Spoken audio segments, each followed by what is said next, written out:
Good afternoon, everybody. Welcome to the CSL IPL Q A.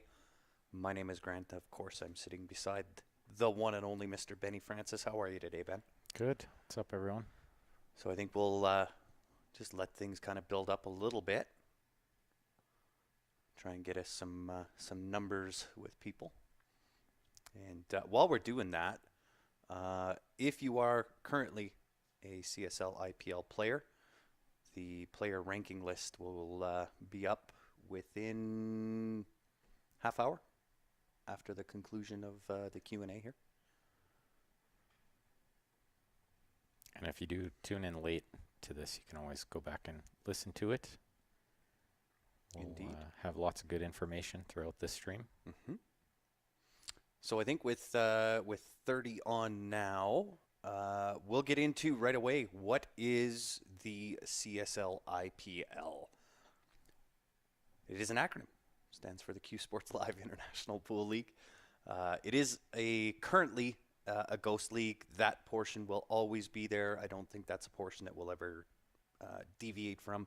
So at current, yes, it is a ghost league. It is sanctioned by ACS, CCS, as well as BCA. We are working on Vnea. That one might take a little bit of time, just how they've got things structured out. But we'll get there eventually. Yeah, could see a possible APA or CPA in the future as well. So yeah, and so it is a ghost league. You compete each week at your convenience. We do not schedule match times. That match is then live streamed to private players page, and you accumulate points each week. At the end of 10 weeks, we will pay out the top 25% in each division. So that, in a nutshell, is kind of what the CSL IPL is. I think more importantly, the question is, what does it offer? Mm-hmm. And I think Ben and perhaps some of the viewers that are on that are already members of the league will kind of testify that what I'm about to say is true. I know my opinion and Ben's opinion comes across perhaps a little biased, but it is perfect practice in essence. So at the end of the day, the bottom line is this: if you want your live game, whether that's competing in leagues, tournaments, what have you, money matches, if you want that to get better, this is the league for you. Absolutely. Right? Really good practice. Yeah, and it is open to all players around the world. You simply need access to a table, whether it's a 7 foot, 8 foot, 9 foot. We do have those divisionalized out, and you have to be able to live stream. So currently, Right off your phone. 5 divisions of play for most players, and then we have also 2 junior divisions that play free. Yeah, juniors always will play free. So they only play 6 weeks, and we have a bunch of great prizes for them each session. Mm-hmm. And we do some competitions and so on and so forth kind of throughout the session.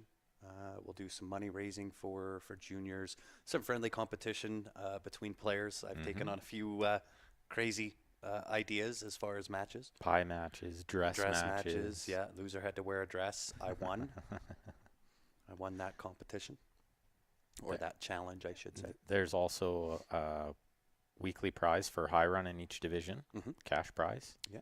As well as a weekly cash giveaway prize for everyone else. That's done all random draw. And then we do a weekly review. Every week, Ben and I go live Sunday, 3 o'clock, and we basically just do a review. We give some money away, go over a little bit of housekeeping as far as, what we see that needs to be corrected or improved or so on and so forth. But that's kind of what the CSL IPL is. I think it's a ton of fun. Just simply by product of how this thing worked, we were, I guess, somewhat fortunate in the fact that it recreated the same type of camaraderie that you feel when you go to play in tournaments, and whether that's in Vegas or Nanaimo or wherever you're kind of playing, it's recreated that, and that was not something we counted on. It just kind of happened. And so much fun, the people that you meet. I've been invited all over the place, and Yeah. I've heard other players, inviting players, why don't you come to Red Deer, you know, from Ontario, and you can stay at my house. We'll play a bunch of pool, of course, right? Yeah. Well, and it was really cool to see, I think it was in BCA, this last one, where there were quite a few CSL IPL players there, and they all kind of formed their own support group and would message each other and kind of Mhm. follow each other around, sweat each other's matches. So it was really kind of cool to see that that camaraderie is kind of a byproduct of putting this together. So something obviously we're proud of, and Very much so. I can't thank the players enough. We seem to have a really great group of players. Mhm. That should be noted as well for any new players coming in. Don't be shy to just shoot these guys a message, ask them any questions. They're all really good people, Yeah. Well, and you probably very willing to help. saw them toting around in these jerseys. They are made by Jam Up Apparel. I think they did a phenomenal job. These are available if you want them. They're there. If not, no worries. You can wear whatever you want. And I think that's one of the biggest benefits that we have in the league is the fact that you can play each match every week whenever it works for you. Right? I don't have to go to a specific time or a specific place on a specific day to play. I can play whenever I want. And it's very simple. We've made the rules all very simple, very understandable. Yeah, logic. Yeah, and it's so much fun. And there's a little bit of money to compete for, which gets the juices flowing. Most certainly. For those players that are in the league already, I see Jim is on, Lee is on, Peter's on, so on and so forth. So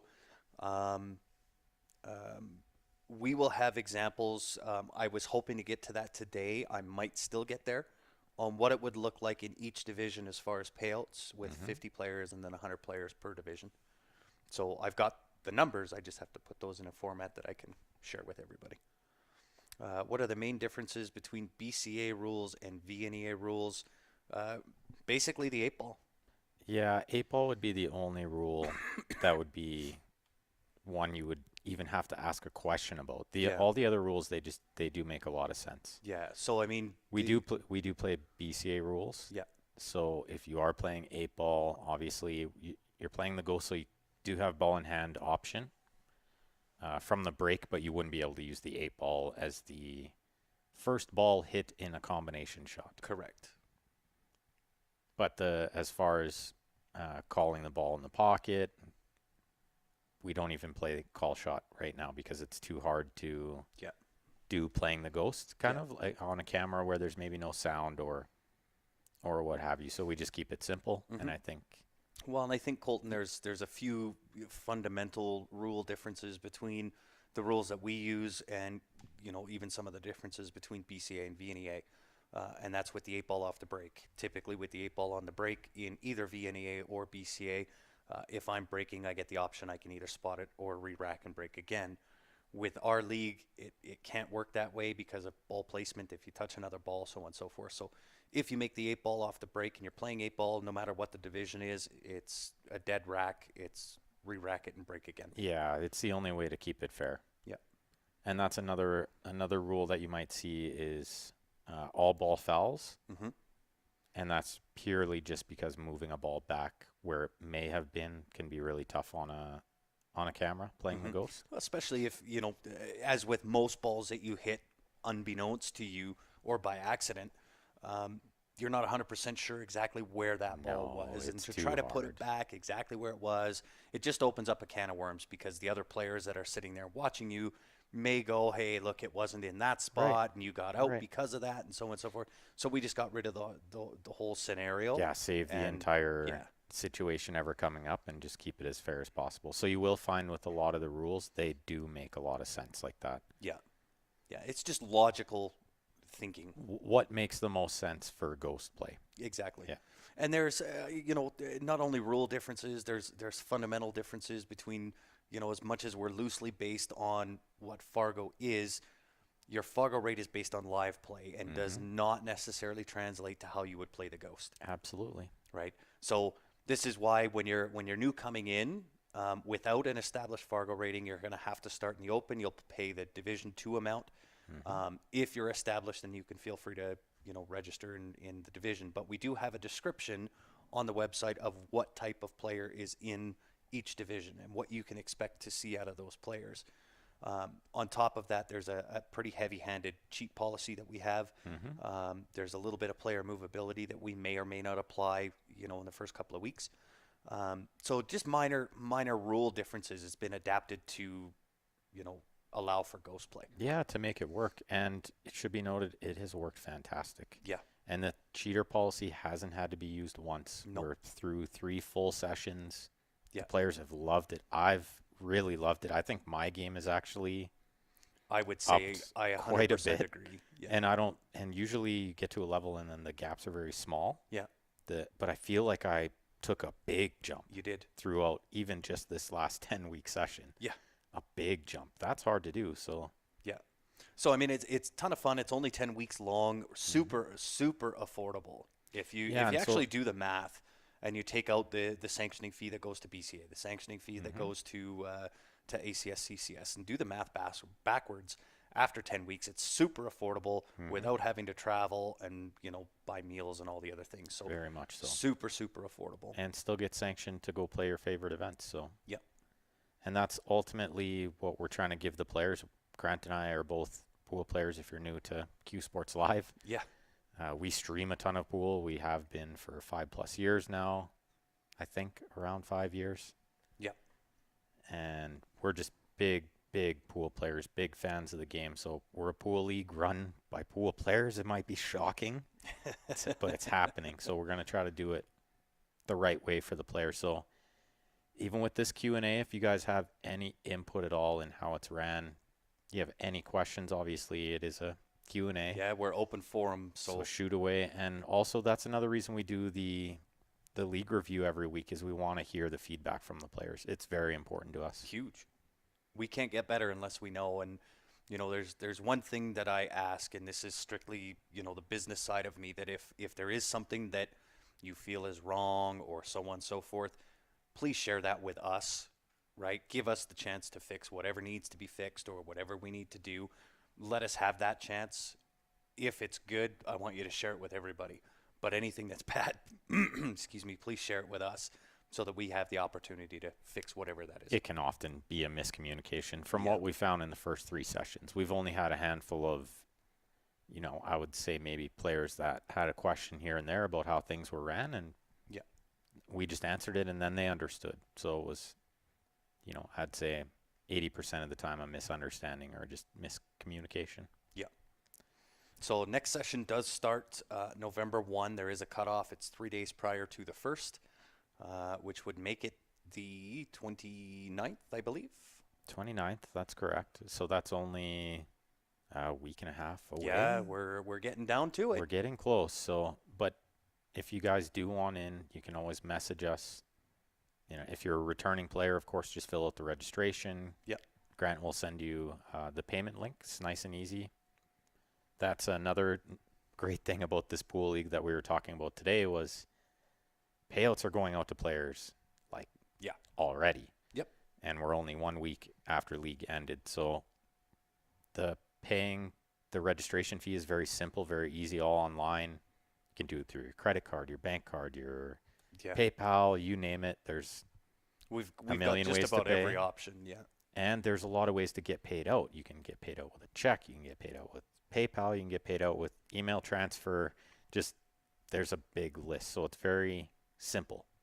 We try to make it simple. And it is important to us, to as soon as it gets done, and I try to be as Johnny on the spot as what I can with it to get, whoever we're owed money to, I want to send you an email. It's got an accounting of every dollar that we owe and options on how you want to get paid, right? So that's typically the first week after pool is I send out all those notifications. The second week is when I take all that information in and I start divvying out.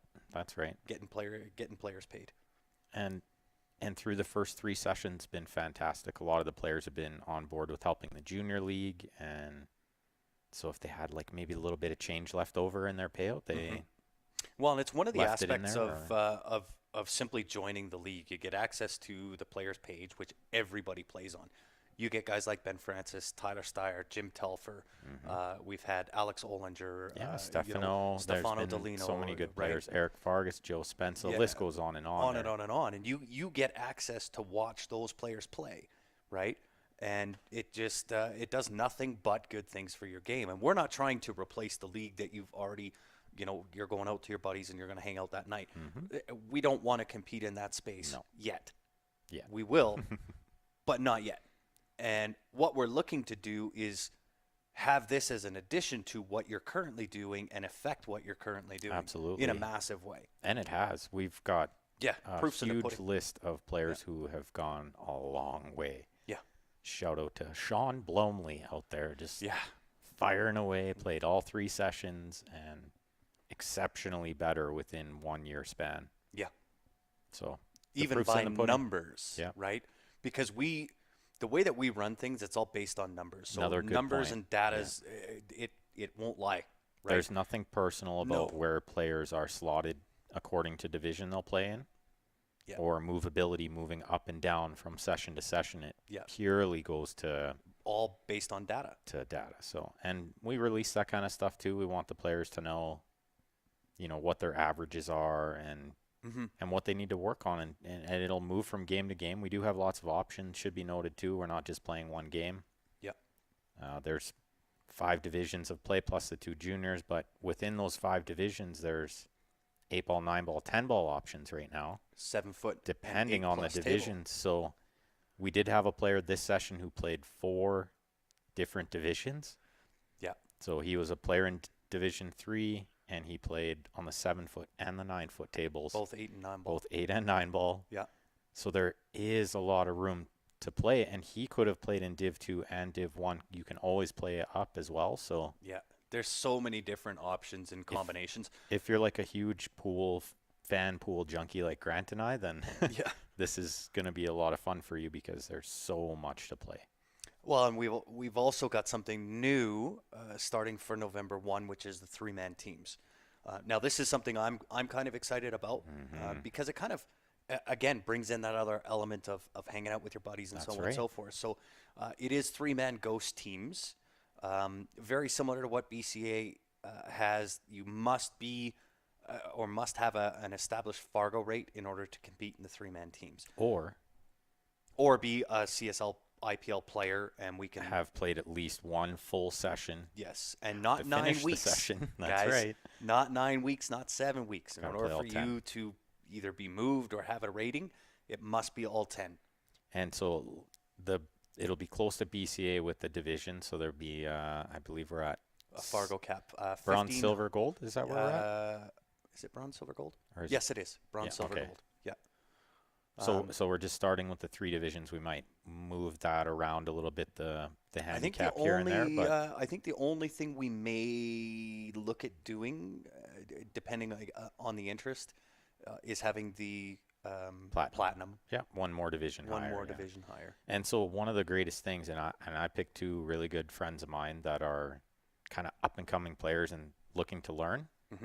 And I'm going to make their heads explode in 10 weeks. They're not going to know what hit them. Yeah. And well, I'm curious to see, because I know the players that you're talking about. The effects? I'm curious too. I'm curious as to after that 10 weeks, what their Because I've seen what I can is. do with players in 10 hours can be miraculous, right? 100%. So the teams will work this way.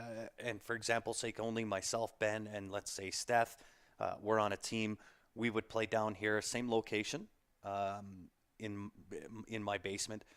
It is a 24-game format in rotation. So each play 8 games, play 8 games, but 1 at a time. Yeah. Exactly. So it would be myself, then Ben, then Steph, myself, then Ben, then Steph. And you can change it up every week in whatever order you want to do it, so long as it's in order and 8 games at the end. And there's no end of the night. There's no schedule, so you're not playing another team on that night. No, you're just, again, competing accumulated points. Scores, and whoever has the most points at the end of the 10 weeks wins. So it's not like you have to phone a team and say, how does this time work? You just play whenever works for the 3 of you, which I think is really nice too. Yeah. The Ghost League is really all about convenience. I do know a handful of players, this just came to the top of my head, who wanted to play Ghost League, or wanted to play Live League, Team League, on a Sunday this year. Yes. Because they just couldn't commit to any weeknight. Kids and whatnot, right? Yep. So how great is this? Now they can play teams where maybe they haven't had the option of playing teams for a long time. Exactly. And this is why we made it 3-man teams, is it still fits within, my basement. I can have, myself and 2 others here, and it's easy. To put 5 guys in here, I think would be a little much. A little bit. But it's also hard for 5 guys to coordinate to get together. Exactly. So it's pretty easy for 3 to just commit. And And it should be noted too, you always have a week in hand. I don't think we went over this yet, but you don't have to play in the actual week of play. You do have 1 week of leeway. Yeah. For traveling players, I know we get a lot of high-end players in the league that need to travel, you know, so they might be gone for a month. So play 2 weeks early, play 2 weeks late, and you're fine. But anything beyond that gets a little much, so we try to cut it off and keep it fair for the other players and protect them. We do. There's certainly exceptions to the rule, you know, but those are one-off cases. Emergencies, health-wise and stuff like that. We've had a handful. Players got injured, you know, so what are you going to do? You break an arm. And we'll be as flexible as what we can be, so long as we're fair to the group. That's right. And we're always going to be. That's the most important. Yeah, most fair to the overall masses. So as much as we'll try to, you know, be a little lenient on players here and there, we do have to protect the mass. So I guess a good time to go over some numbers too. First session, how many players do we have? 112. Second session, how many players do we have? 219, something like that. Yeah, something along those. Yeah. Doubled. Yeah. Summer was summer, but we had over 50% turnout. Retention. Which is fantastic for any pool league I've ever heard of. Never gets more than, you know, 25, 30%. The typical pool league has a return rate during summer months of about 20%. So we did exceptionally well. So we're expecting a very big session 4. End of the year can be a little tricky for people too with Christmas and whatnot, but it's pool league season. Well, and even with Christmas, right? If I want to, I can play in that week or the week before. I'll play a double, and then I don't have to worry about it, right? Yeah, absolutely. So it's also a great time to slam your weeks in if you do want to go to BCA at the end of March. 100%. Yeah, we plan on going. We'll see what border crossings and those types of things are like at that point. But it is something that we're looking at going over. But I do want to open it up at this point for any questions that anybody has right now. And if there's no questions, we're going to get right into, I think, scoring. Yeah, we'll do a couple examples. I think Grant's going to get up there and I'm going to get up there. Yeah, I've done it. Right, I always do it. All right, I don't mind it. I don't mind it. It's hard to sell it sometimes. You got to plan it out in your head before you do it. Oh, yeah, well, I'm not good at that, so I'm just going to go and play. Just going to run some racks. And do it. See, I was like, I'm going to scratch on this ball when I make this ball. Because it's going to teach them that you don't get that point. Yes, right? You don't get that point. Or like, it is true. I'll try and think of all of them. I'm going to shoot an 8-ball rack, make like 2 balls in the break, and miss the opener. Yeah. Oh, that's death. It's hard, right? It is. But you got to do it. Or you play 9-ball, you combo the 9 in. Yeah. Remember, I did that one, too. Yeah, you did. I don't know how. That one was lucky. I didn't plan that one. Yeah, you did. But I saw the combo, and I was like, oh, this is perfect. Right? Because you get the 2 points. You do. But the 9 doesn't spot because, like we talked about before, spotting balls is too tough. Yeah. So I think at this point, no questions. Is anybody alive out there? Let's just see, like. Yeah. Somebody comment something. Maybe we're just not seeing the comments. Right? I feel like that's a real possibility too. But there are only about 25 people. There's 24 on now. They're just very intently listening to us go over the league. Right? Somebody say something. Which is good too. But if nobody says anything in the next 10 seconds, I'm going to assume the comments aren't loading. Yeah, right? Or they're all watching the snooker final. They could be watching the snooker final. Hill. Maybe they've all just got us on mute. I see a thumbs up. Okay, I'm going to try this. Somebody's listening. Right? I'm going to try this. You watch, there's been like 20 questions. That we haven't even looked at. Didn't answer one. They all tuned out. Right? I'm just kidding. Yeah. Oh, they're there. Good question, Jim Orslow. We're catching some questions now. Maybe we could just switch this because there's nobody watching on YouTube. Sure. Jim, good question. Are the winners of each division in Session 3 required to move up a division? Jim, incorrect. We are... Circumstantial. We went over all the stats today, all the data from Session 1, 2, 3, looked at hard numbers, hard averages of what players should shoot according to each division, placed a range, a low end, a high end, and that's where players are going to be slotted. They'll move up or down or stay where they are according to their averages. And that list will be released within a half hour after we're done here. And summer was a little one-off just because kind of slow, you know. So we didn't want to punish a bunch of players. And sorry, Mike, we didn't see your question, but we've got it now. Yeah, the results. Results. Yeah. Actually, I'll let Grant answer this question because he always has the best explanation. Excuse me. So player results, and I can't remember if I responded, Mike, to one of the comments or somebody else asked the same thing. Can we see player results? And you can actually. The page right now, the private page, the Csl Ipl, and this is what you're going to want to go and search, is Csl Ipl players on Facebook. That is the private players page. It is open to view right now up until we start November 1st. We don't publish results for the protection of people's privacy and information. That's right. Right. So it's not something that we take out of our private page and then go, oh, hey, look, see who all won money over in the Csl Ipl. I'd love to. And we'd have to make the players sign off on it, which would be fine, and we might do that in the future. But the group is, I wouldn't say small right now, but just at a point where it can be tough releasing those kind of stats. Yeah. And same with juniors, right? Juniors, I'm uber protective we have to be of careful. that information. Protect their privacy. Yeah. Absolutely. So, and some players just don't want yeah, you to see how they do. How they played every week. You know what I mean? Yeah. And it's fair that you ask that, though, Mike. It should be noted that it is totally fair. Yeah, fair so question right now, for sure. if you are part of the group, you can go back and look at the stats, and Certainly. you can see. I mean, you can get a relative idea what division you would belong in, but I wouldn't get discouraged or encouraged either way by those stats because they vary from week to week. Yeah, I think the best advice I can give you is just go onto the website, cslipl.com. There's very good explanation there really, for where really good. each player would belong. Yeah, That's and right. you kind of match your ability to what that description says.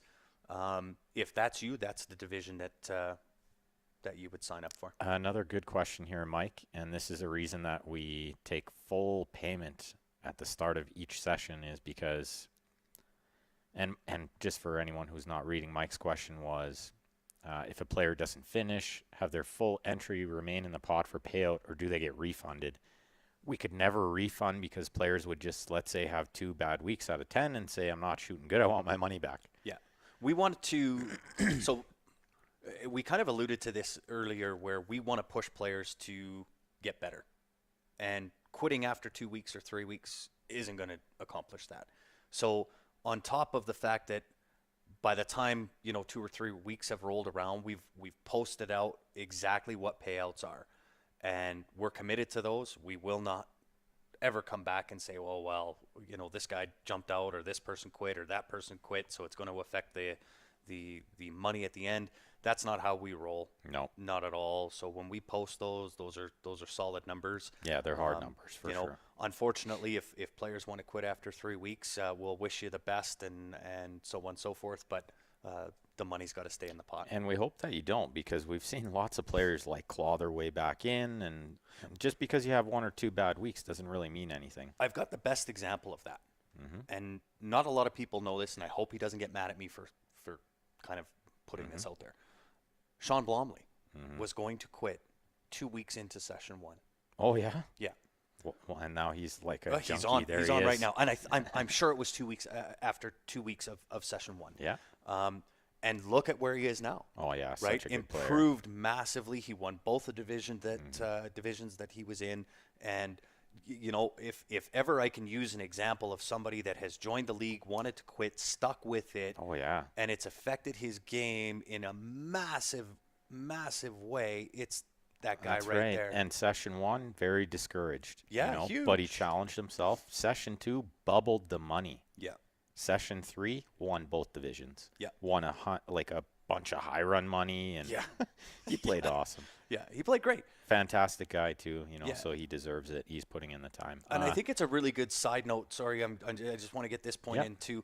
I think it's a really good side note here that we are also here to help. Mm-hmm. Okay, I spent a little bit of time. I did a video chat with Sean on a couple occasions. Kind of went over some of the mental side of the game and how I not only base pool but my life. You know, some cliche type of sayings and so on and so forth. Some things that'll help you with the mental side of the game. Mm-hmm. But Ben is a certified instructor, right, and is always here, always available to lend out a helping hand. Mm-hmm. You can hire him, right? You Yeah, give Sean got lessons a and so on and so freebie forth. because he's such a great supporter of CSL. So Sean didn't get charged anything. I reviewed one of his matches. I think it helped. I hope it did. Well, and I Seems think to have. yeah, and I think it's, you know, we're willing to put our mouth where the money is, right? We're not just here to take a bunch of money and laugh our way to the bank and then fly off to Mexico. That's not what it is for us. No. We're both players. I love this game. Anybody that's ever watched Q Sports live knows I don't play like Ben. I can't play at the same speed as what he does. Just not all the well, time. The moon, the stars, the sun, everything has to line up. But my passion for the game, that will rival anybody. And that, for me, is what this is about. I love this game, and I want to make it better. Well, and I want to take the passion that I have, and I want to be able to spread that amongst the players that we have. And it's about the kids. So that's one thing that's dear to us, too, because we both have kids. I have a young boy. Grant has 2 young boys. Mm-hmm. They love pool, obviously, because their dads love to play, right? So any young boy is going to try to follow in his dad's footsteps, right? So we want to grow the game from the ground up, you know, put some structure to it, really turn the league into something that people not only enjoy, but it also gets you somewhere. Yeah, it's got impact. So it's not only making you a better player, but it'll be like stepping stones to greatness, you know, and to like somewhere where you can actually do something with the game. And we hope that, you know, maybe our kids, if they want to play, that there's something in the pool league and at the end of the rainbow if they put in the work. Yeah. Right now, well, and I mean the same you can put in all the work you want, and there's not a ton at the end of the rainbow for these players. You know? It's true. Well, and it's I don't want to go on a big sidebar, so I'm not going to. No. I'll simply say that we have some really big goals and aspirations that we want, and everything is in its time, and everything has a step to it. That's right. The same as Q Sports Live. We spent 5 or 6 years developing Q Sports Live. Now we've taken this step in developing the league and so on and so forth. There are many, many steps that we've got planned beyond what this is to affect the game. And one step at a time. And this kind of brings us to Mike's point here. He says he joined the private group and was able to see results, but he was a little disappointed in how few players each division had. So, Mike, if you actually go back, go back to session pretty 2. far back, you'll see some much better numbers in session 2. Twice. Keep in mind, this is summer league. It was a summer league, and pool players by nature, they go golfing, they go camping, they do anything but play pool. I brought this up to Grant before. One of the reasons I jumped through the ranks kind of much quicker than most players that I was around was because I never took summer off. I just played pool nonstop. Yeah, I'm not a golfer, you know. Yeah. Another great question from Tom here is, does lower level players' fees kick money up to the higher levels? Like if a higher level gets 15 and wins 2,500, where does the money come from? And no, Tom, the money will never be filtered up. No. All the money within each division, within each table size, stays in there. Stays. I know you're referring to the post that I put out on come and get the money. There's $2,500. That $2,500 is just bonus money. That comes out of myself, Ben, and Mick. We're the 3 owners of Q Sports Live and the Csl Ipl. That comes out of us. Well, and this is just the start. We're hoping, and there have been certain companies, I'm not going to name names, that have raised incredible amounts of money for something very similar to this. Correct. Let's be honest. There was a $1 million challenge. That was brought out by C.J. Wiley, and it was an many years ago. Insurance company that believed that nobody could ever do it, and they were willing to put up $1 million. Yeah. So we're starting at $2,500, but I'm thinking we'll get people it up might there. notice. I can tell you, could be 25,000 pretty quick, right? Yeah. So I mean that comes out of us. That doesn't come out of the prize pool or anything else. That's something that we want to challenge players with. And, Jim kind of got on us a little bit. The money is safe. And my response to it is, everybody out there, he says there's only a handful of players out there that can accomplish that in the world. And my response is, unless we push the boundaries of what we think is capable, we're never going to beat those boundaries.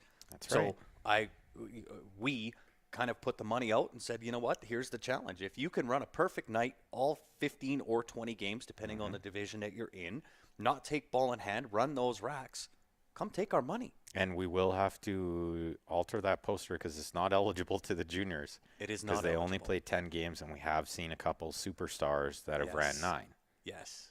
But and it's come close, let me tell you. But we also saw a 15-year-old in Div 3. He was 14 at the time, and he ran 14 racks out of 15. Yeah. Not 15s, but if you can run 10 plus, you're a free roll. You're going to get a free roll. The first player to do it in each session. So you guys can watch me do it this coming session. I ran 19 racks last session, so I'm going to do it this session. I might just do it in week 1 just to get it over with. Yeah, right? On the 7-foot, mind you. Can't do that on the 9-foot. And you're welcome, Mike. Yeah, and absolutely. You're really going to enjoy it. And I do think from what you say there, 620, 30 years, Div 2 is going to be right up your alley. You're going to love the competition. Grant is in Div 2. Yep. And you can look at some of his scores. He plays fantastic 8-ball. 8-ball's my thing.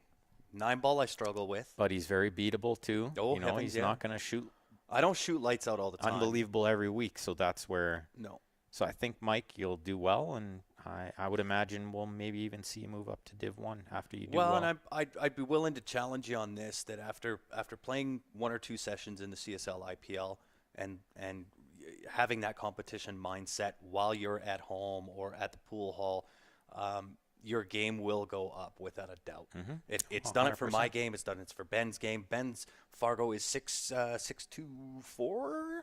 My Fargo is 6.24 or 7.24. 2.9. 7.29. 2.9 okay. now. Yeah. Yeah. So a 7.29, right? Pro level player. If his game can improve, and by anybody's game can improve. By a lot too. Right? Like I didn't. Not to pick on you. Sorry. No, I just didn't think it was that possible. It's always very small increments, and I feel like I took a big jump. Yeah. Way more focused. That's something the league really brings out. Is we try to make matches take 45 minutes to an hour and 15 minutes.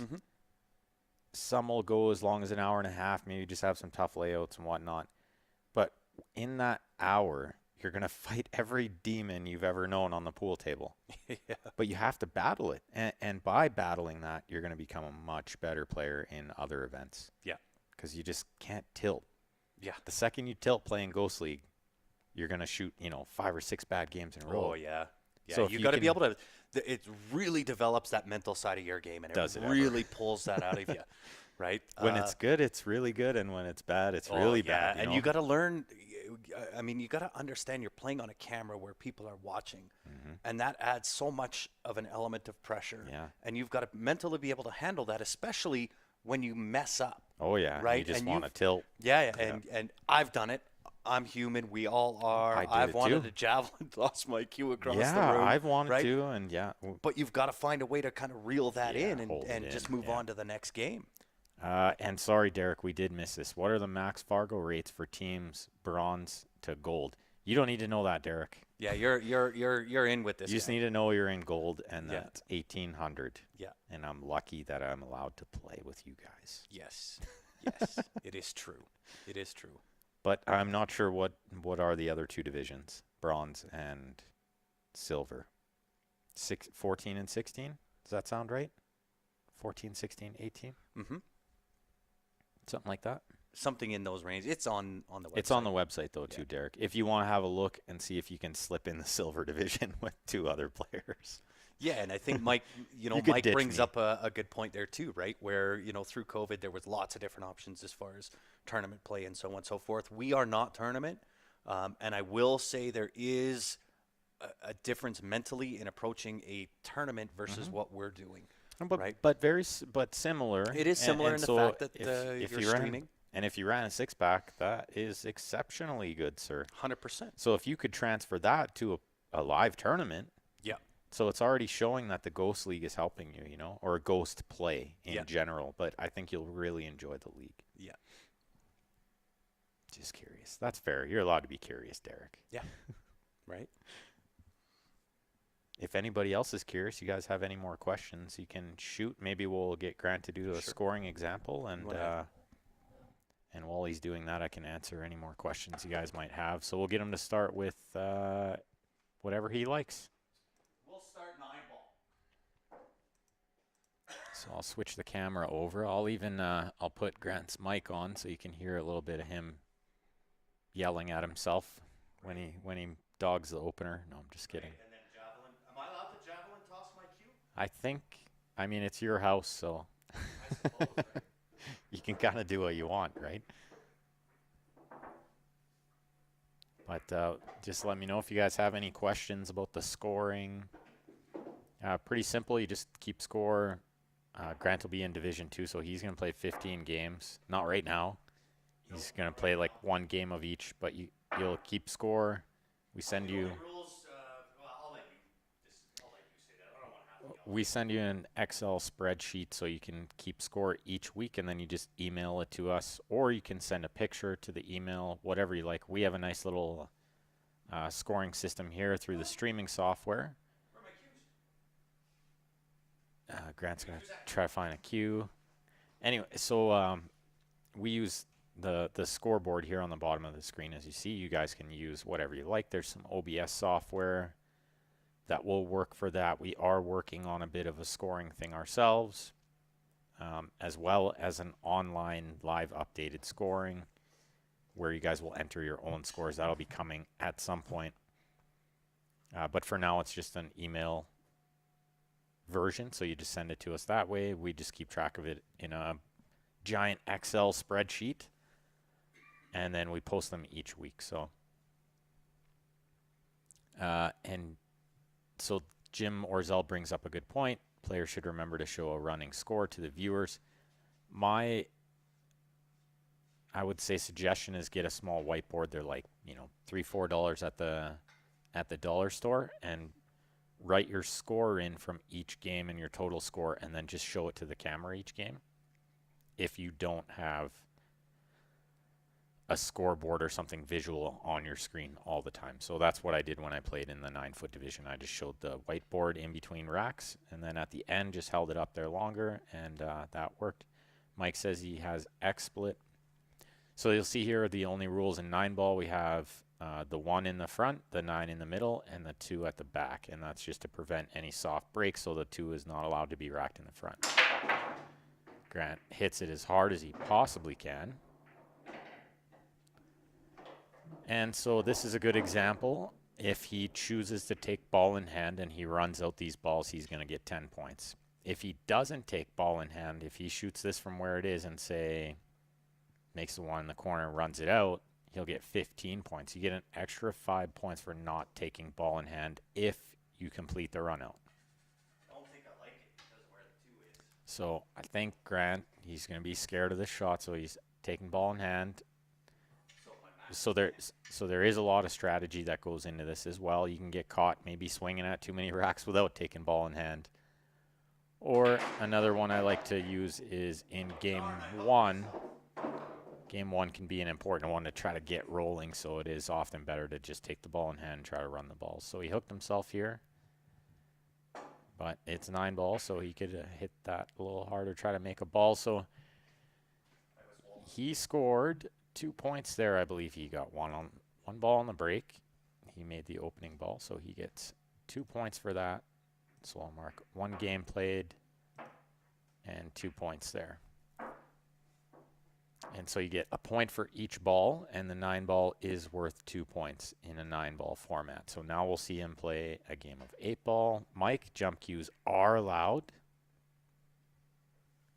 So if you do hook yourself, you can jump the ball, but you just have to hit the lowest numbered ball first in 9 balls.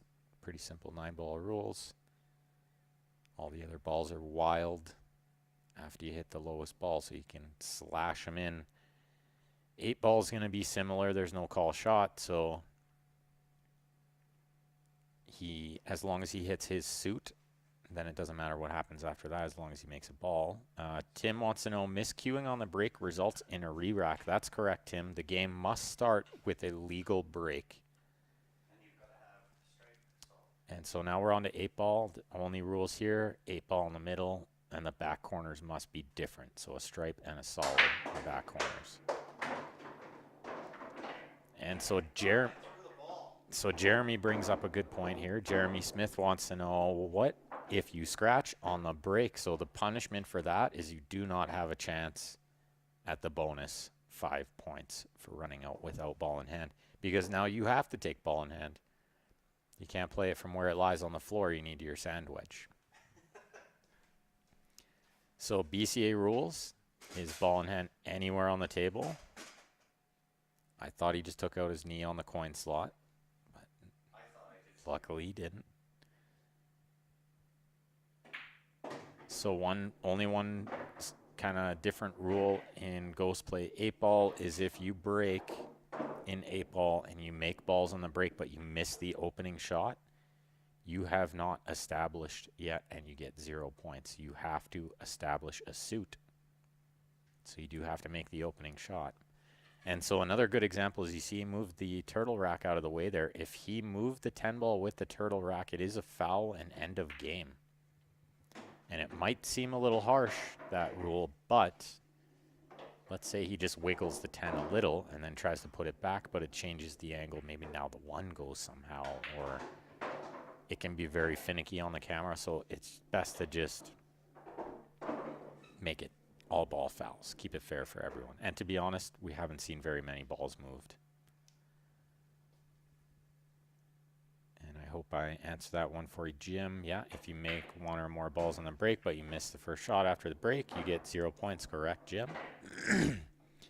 So Grant, looks like he made the ball. No, he missed the ball. Missed the ball and scratched. I tried to make them both. He was trying to make the ball and scratch. So anyway, we count the balls here. The solids that he got down, looks like he got 4 balls down. We'll get him to do a 10-ball as well. So if he was playing 8-ball, this would be game 1, and he would get 4 points there for that game because he had 4 solids down.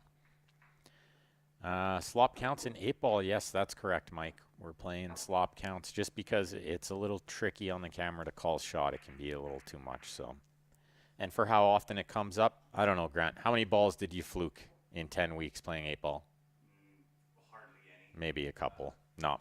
Yeah. 2 in 150 games is pretty good. Mike wants to know, can you mark a ball to remove it? No. To take the template off the table? No, you cannot. So you just have to shoot it from off the template. And again, I know it seems like a bit of a harsh rule, but marking a ball can seem a little weird on camera. It's hard to get it back exactly where it was, and it's hard for anyone to see that it's back where it was. And for you Div 1 players out there, that 10-ball is an option this session. Grant gives you a 10-ball break there. The only rules in that rack is the 2-3 on the corners, the 1 in the front, the 10-ball in the middle. So I scratched on the break. So, Mike, the way I want to explain this rule again, too, just so you know that it's not too harsh, but let's say there's like 3 balls on the template, and you need to mark all 3 of them to get the template out. And then you need to put them all back exactly where they were. I mean, it can just be way too much, you know? So we're trying to keep it simple. Very, very simple for all the players. And for everyone else that's in the division watching, I mean, it can bring up a lot of questions. So we just blanket it for everyone, you know?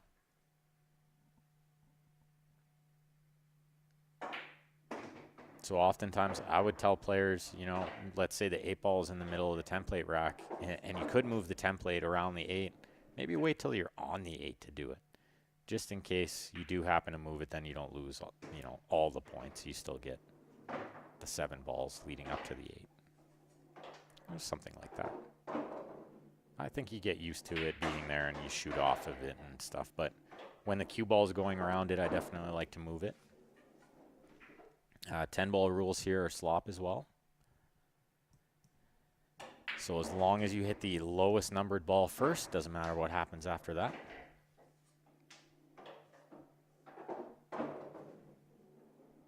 Yeah, and that's just it too, Mike, is you can typically remove a ball at a time and kind of replace it and get the rack out of there, but it definitely comes with experience. So we just want to blanket the rule for all divisions. We don't want to have different rules for different divisions. So I think the simplest way is to just not allow it. It just makes it easy for everyone.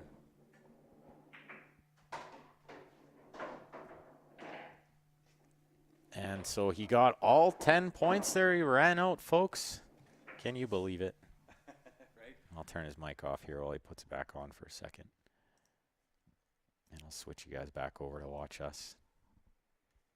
Grant does know how to run out.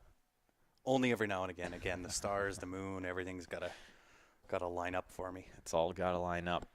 So that's 8-ball, 9-ball, 10-ball. Eventually, we do want to add some other games, maybe some straight pool, little one pocket. We could do banks. We could do. There is a game, I believe it's simply just called Safeties. Something like that. It's similar to target pool. So you would have an area on the table where you would have to shoot sort of a spot shot and send the cue ball certain number of rails and stop in the target area in order to get a certain number of points. Yep. That would kind of be like how you would practice your defensive style of play and your cue ball control as well, but we're going to keep it. Well, and we've got some new things coming in session 4 as well, where we'll have some drills competitions. You'll see if you're a new player coming in this next session, we have an invitational for those players that played the first 2 out of the 3. There's an invite that they'll be playing in where we've added $1,000. So there's lots of things that, you know, we can add to what it is that we're doing, and we will as we grow and as things kind of progress. But again, right, each step, one step at a time, and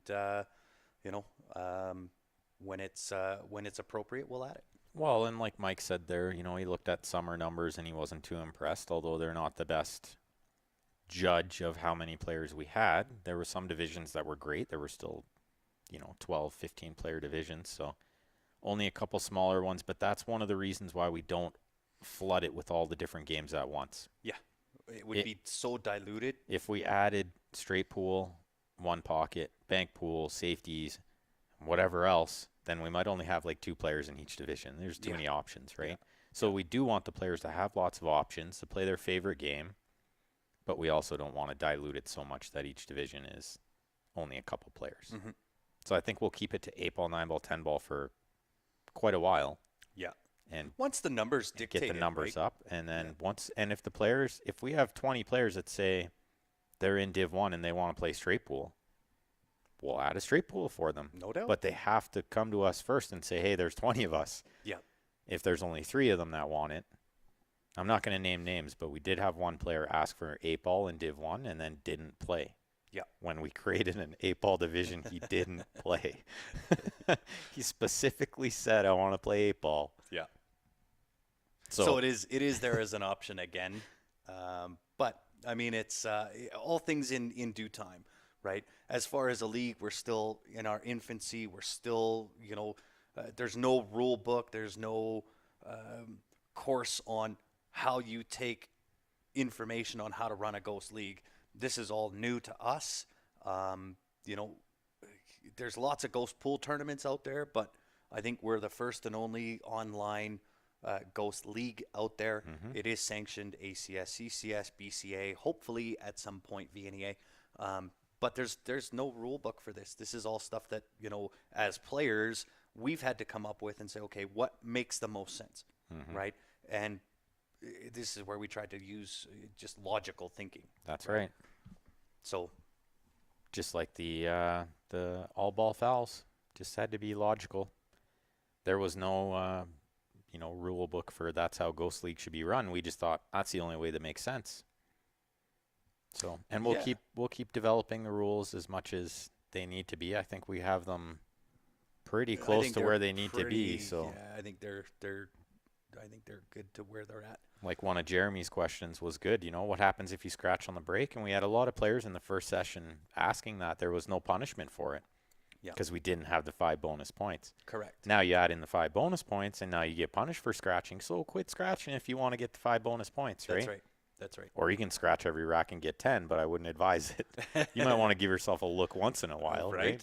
Well, and again, right, that all comes with developing a well-rounded game, right? Yeah. And the break actually starts from the rack. That's right. Right? Rack properly, make sure that they're all touching, make sure I there's no think gaps. that might be right? one of the biggest improvements in anybody's game in Ghost League.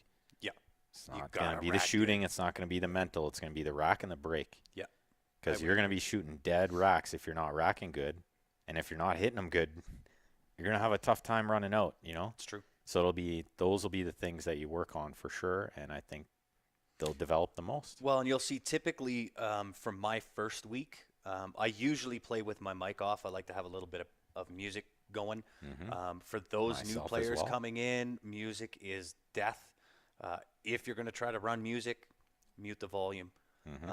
But my first week that I play, no matter what division I'm in, no matter what game I'm playing, my first week, I'll leave the mic on and I'll kind of run through scoring, my thought process, you know, and kind of give you a play-by-play on all the rules. So if there is somebody in week one that's perhaps a little nervous and so on and so forth, you know, I'll run through exactly how everything works, how it functions, so on and so forth. Yeah, I might even sit and do commentary through it. And Yeah. And that way you guys, you know, get a feel for what it is. So Yeah, I've done that for the start of every session, and I probably won't change that. I always feel like, you know, it's our obligation to make sure that players understand to the best of our ability on you know, how to play the game that we're putting out for you. absolutely set the standard, right? Yeah, I kind of feel it's you know, it's our responsibility to do that. So, you know, yeah. Do you guys have rules for templates versus triangle? No, No, it's just ball position, right? yeah, rack with whatever you like. I mean, my table at home, I can rack without a template or a triangle, believe it or not. He's I got them think- so indented in the cloth they just sit. I think Exactly Grant's is perfect. going to be close right now, too, because when you use that template enough, and the balls do make the little dent there. Yeah. So you can just place them with your hand, and they'll all freeze together. Yeah. So if you want to do that, do that. There's no heavy-handed break rules. No. So, like, if you want to, let's say, rack all the stripes on one side and all the solids on the other and kind of soft hit it. Yep. We don't have a rule to stop you doing that. No. And maybe in the future we will if we see a lot of players Well, kind of I doubt abusing it, but I just You don't know, see it happening. I'm going to be honest. You know, we're not Corey Duels, No, right? no. That guy has studied the break and hit the break and practiced the break more than any human being I've ever met. And you have to be so technically precise. Yeah, for sure. I To don't hit it think that it's way and rack ever- it that way, yeah, it's and, hard. and It is hard. consistent Yeah. every time, right? And it's not, and it doesn't. I don't think in this format it's even that good. No. I think it's good for, like, you know, a race You to know, 6. we tried. Okay, I'm gonna be. I'll kind of spill out right where halfway through at the start of this session, right? I was trying to kind of break at the same speed every time, and you know, figure out ball placement on where this would go, where that would go, and then I started watching you, and your scores were ridiculous. I just threw it out the window And you after just- yeah. week 1. Yeah, and you just went up and clobbered it, 192, And hit it hard, and that's hope- it. Yeah. right? Well, if you make 3 balls, you only have to play 6 ball, right? That's it. So it's way easier. That's it. And so I They kind of can't tie started, up. yeah, I started kind of adapting that same rule, and I thought, Yeah. okay, well, you know, the whole soft break thing I think is really overrated for It can be. most of the Yeah. pool playing community. Well, and even- not to insult anybody. No, I'm not and even trying to do so, and this is another example. Is you see a player and they're doing these kind of things and it's working really well. Well, maybe study it a little, see what they're doing. For You sure. can use that. Maybe you don't use it in this league or this tournament or that tournament. One Yeah. day you're going to be like, I remember the time that guy racked all the solids on one side stripes, and then he soft broke it. And that's what I'm going to do in this spot, hill, or something, you know? Yep. Might be just one example, but other example is Tyler Steyer was breaking like God, and everybody knows Tyler has yeah. one of the best breaks in the world, right? Yeah, And so when he played our league last session, I thought, I'm going to watch. of course. I'm going to watch. And I did. I learned right away. Yeah. I was like, he's breaking off the rail, and his cue ball's just, you know, one ball further over than mine was. Yeah, And so I tried it. world Instant of success. difference. Yeah, I watched as much as like his paws, where his hands were, how high his bridge was, everything. Yeah, But you have to. yeah, You have to. And then so instead of me just saying, oh my God, this guy breaks way better than me, I thought, Just learn his I tricks. think I can learn it, you know? Yeah. And if I put in the work, maybe one day I'll break as good as him. I don't right now, but I'm getting better. I mean, let's be honest. You want to watch a beast of a 9-ball player or a 9-foot player, Jim Telfer. Yeah, and Jim's been, and I mean, I watch Jim often because I know I'm going to learn something. Jim's cue ball control, they call him the drill king for a reason. His cue ball is on a string all the time. He's never shooting a hard shot. Nope. Well, and that's part of cue ball control, right? Put the cue ball where best position is, and what? Never shooting a tough shot. Never shooting rolling in every ball. Yeah. So I guess we could open it up to any last minute questions if you guys have any. If not, you can always, of course, send us a message, shoot us an email, qsportslive@gmail.com. Yep. And so I want to say this too before we get into too many questions. If you are a CSL IPL player, you do not have to pay on the website. In fact, please don't pay on the website. Just fill in the player registration form. I'll then send you a payment link. For new players, yes, go to the website, www.cslipl.com. That's where you go. That's where you get registered, signed up. There's 2 parts to getting signed up. First one is the player registration form.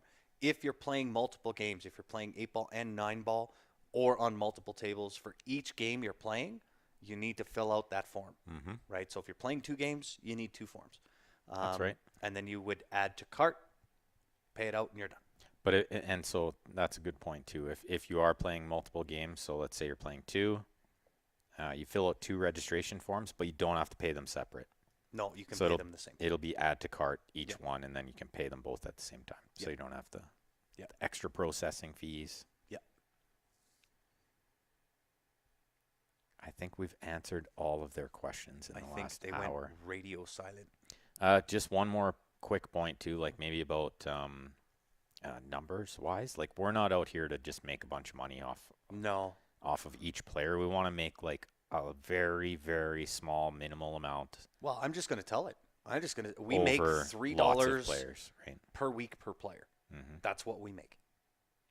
That's the bread and butter that we so get to put in our pocket. Yeah, we're not out to make a whole bunch of money off of 1 or 2 players. We want 5,000 players in the league. Yeah.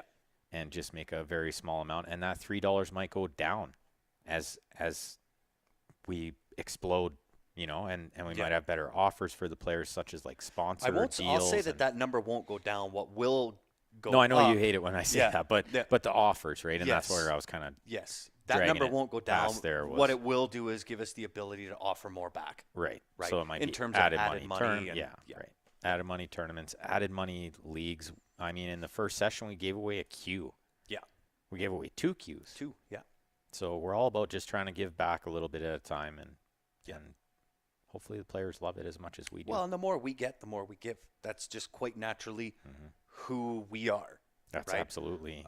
You know, we're not going to do it for free. We do need to make a little bit, but we don't need to make an exorbitant amount of money off of each player. We just want a chunk off of a lot of players. Just enough to make it worth our time, you know. Yeah. But we're not trying to get rich off it. Yeah. So with that being said, I think we've accomplished the goal. We've answered all the questions. If you do have any questions past here, send an email, qsportslive@gmail.com. If you have us as friends on Facebook, you can add us there if you want, and send us a message through Messenger. Send us an email. Send us smoke signals, snail mail, whatever way you want to ask questions. Whatever it takes. Yeah. Comment on the page. Yeah, that's right. Make sure you guys follow Q Sports Live as well as Q Sports Live International Pool League. There is another addition to the CSL IPL players page. That is, once you're a player there, you can then join the CSL IPL social page. That was created by one of the players. Yeah, and they share streams there. Sometimes they share little tidbits of information. Technical support if you're having issues with that's right. with your camera. Lots of technical support on there from the regular players. So with that being said, hopefully we get to see you in session 4. I'm excited. Starting November 1, 3-man teams, every different level for any different level of player. We'd love to have you. We'd love to bring you in and kind of show you what we're all about. That's right. So with that being said, guys, thank you very much for tuning in. Hopefully we'll see you November 1. Any questions, you know how to reach us. I appreciate it. Have a great afternoon. Don't do anything we wouldn't do. Cheers, everyone.